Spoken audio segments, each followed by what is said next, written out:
Hello mathematicians! Today we are going to talk about intersecting secants and tangents and the line segments they create. In this first problem we have two tangent lines intersecting. We know that because they only intersect the circle once at these 2 points of tangency. And these segments right here are the A and B we're going to talk about. Just like in our chord theorem, it doesn't matter which segment we choose to be A and which one we choose to be B. It will matter in later examples, but when we have two tangents intersecting, it does not matter. So we have ED and EF.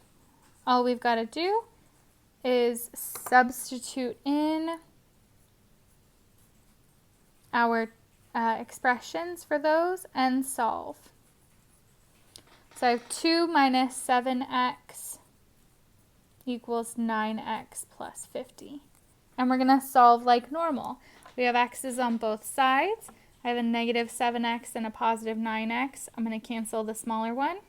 It's negative, so I cancel it by adding. 9 plus 7 is 16x.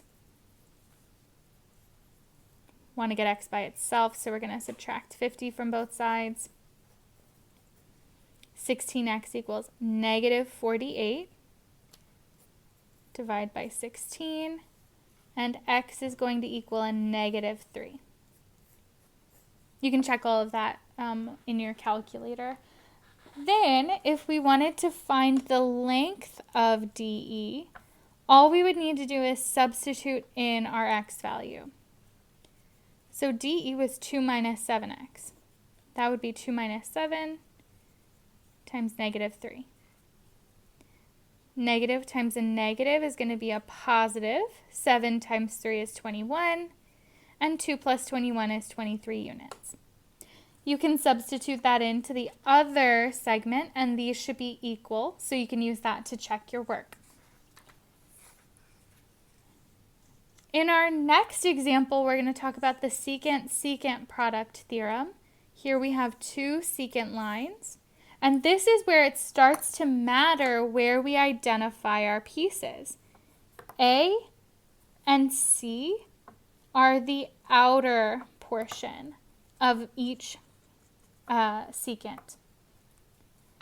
B and D are the portion inside the circle. So those are those chords in here. Now when we're choosing A and C, it actually doesn't matter. A and B and C and D are where we have the difference. So I could choose this to be A. That would force this inner chord to be B.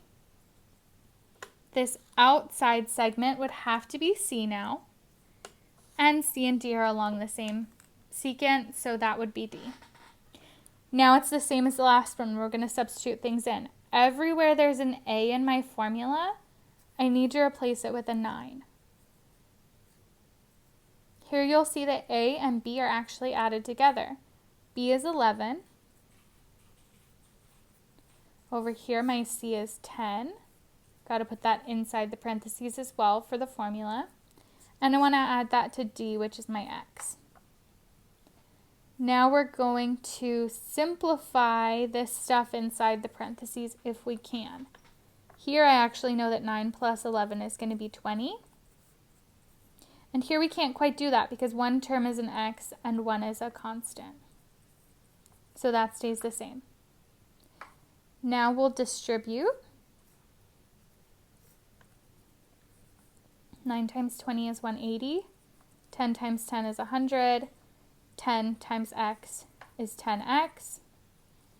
And we'll solve.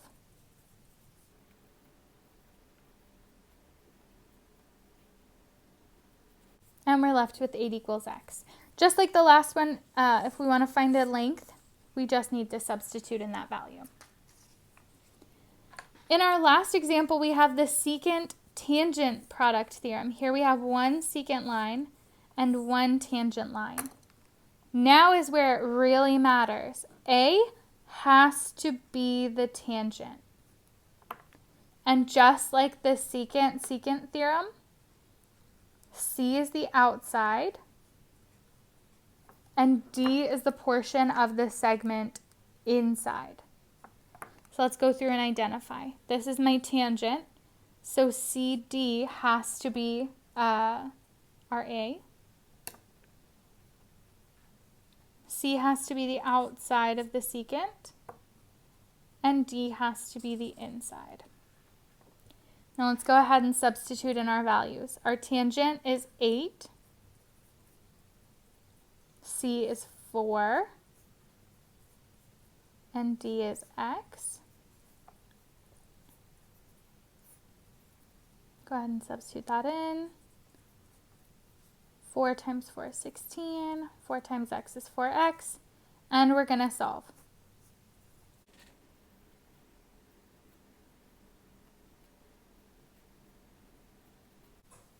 And X equals 12. To find the length, we would just need to substitute X in. I hope you guys learned something today. Let me know if you need any help. Make good choices and have a great day.